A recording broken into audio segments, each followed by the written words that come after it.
Hi everyone, it's Friday today, and that means it's physical education day for my son, Zion Dre. Zion is a bright and brave little boy diagnosed with autism level 2 and here. Every school day is a journey, and today, he gets to enjoy his way.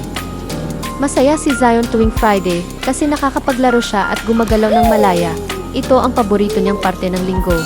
We celebrate the little wins, every step, every smile, every effort. Kahit simple lang, para sa isang batang may autism. Malaking bagay na ito. After his fun English session, we went straight to Ice Mall para kumain ng breakfast. Zion's favorite.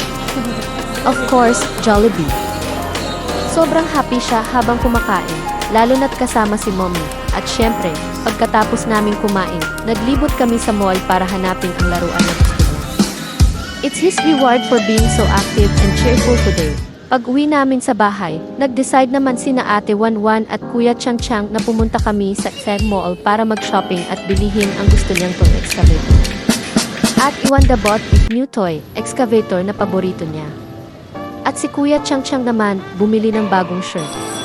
Buong araw kaming gumala para na rin maka-exercise si Zion habang nag-enjoy. It was a fun and active day for him.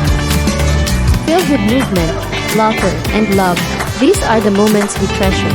Simple joys, but full of love and learning. Thank you, teachers and classmates, for your patience and support. Zion continues to learn and grow, one day at a time. Keep going, Zion. Mommy is so proud of you.